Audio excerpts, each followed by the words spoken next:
Guys, I'm at the In-N-Out Burger again. I'm loving this place, but I am going to analyze the French fries this time, and it's kind of a targeted analysis. I've been a little bit concerned about green potato toxin in processed French fries and hash browns. You know, I found them in those Chick-fil-A hash browns, and it was higher than I thought. So let's go ahead and dig into these French fries. I'm going to save a little piece with a little bit of the outside of the potato crust on it, you know, and let's go ahead and extract it and analyze it.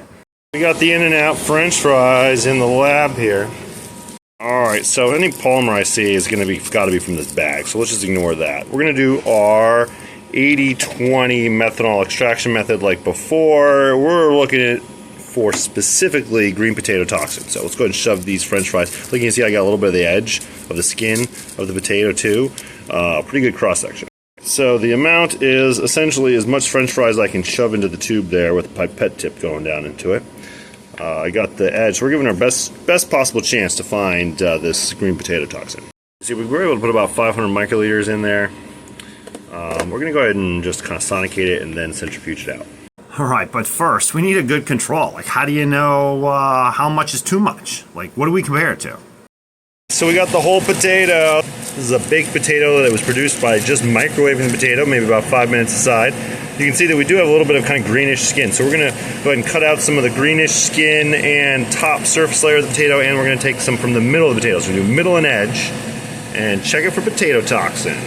So there's the edge of the potato.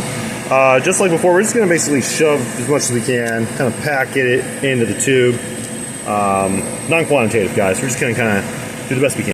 This is, you can see I am trying to get the most of the green edge as I really can. I'm getting, a little bit of the potato on the inside of the green edge, but we're trying to like really show off how much we can get in here. And this is a grocery store russet potato.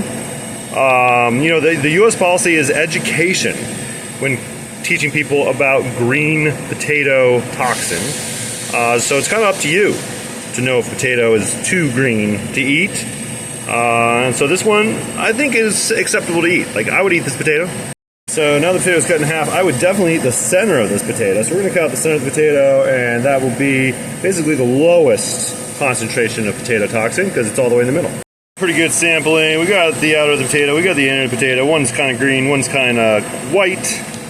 And we're going to add about 500 microliters of that 80-20 methanol solution to this, just like the French fry stuff. All right, off the centrifuge. Inner and outer potato diluted in water. You can kind of see a difference in the color. The one on the right is clearly the outer potato. Looking pretty clear. Outer and inner potato. The In-N-Out French fry. Zevo. Q-Toff. Looking for that green potato toxin. Alright, green potato toxin, or solanain, is been studied pretty extensively on cooking, boiling, frying, microwaving. Nothing really decreases the concentration by that much. I mean, you really got to fry it at over 400 degrees for 10 minutes to lose at least 40% of the toxin. It seems like microwaving reduces it by about 15%.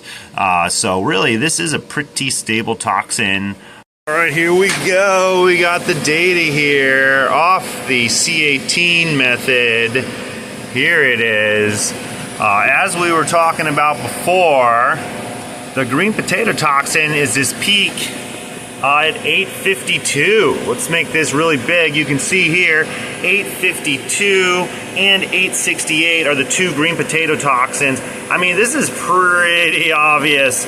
That's the potato outer skin. That is the potato inner skin. So a big difference there. Unfortunately, that's the In-N-Out French fry. It's almost like the only thing I extracted out of this In-N-Out French fry was green potato toxin. I mean, that's a massive peak. 368 massive peak at both 368 and 352, indicating that there's both of the glycoalkaloid green potato toxins in the In-N-Out French fry. I'm going to go ahead and do an EIC across both peaks and give us an area essentially of all that EIC. I'm going to do the same thing for the outer skin of the potato. This was our control for what is a lot of green potato toxin. This is just the outside of the potato. This is a greenish potato. You can see that it's pretty comparable, I'd say, to the outside of the In-N-Out French fry. So I guess maybe that's kind of what we would expect. They're just kind of both outside of the potato. But I would kind of prefer more inside potato. I mean, we look at the inside of the potato data here. There's that peak. Same thing. So there is green potato toxin in all the potato. But, I mean, if you look at that area under the curve, I mean, that's like, we just look at this peak right there. I mean, that's an order of magnitude less in the inner portion of the potato as compared to the outer part of the potato or the In-N-Out French fry outer portion of the potato. So, I mean, I don't know. I mean, I know this green potato toxin is not like the most toxic thing as far as like you'd have to eat a lot of French fries to feel some effects, but maybe this gives some people some gastric distress. We'll keep checking other potato products. I'm thinking potato chips, Pringles, all sorts of processed potato products could have really high amounts of this green potato toxin. So, especially for children that don't have a lot of body weight, this is a gram.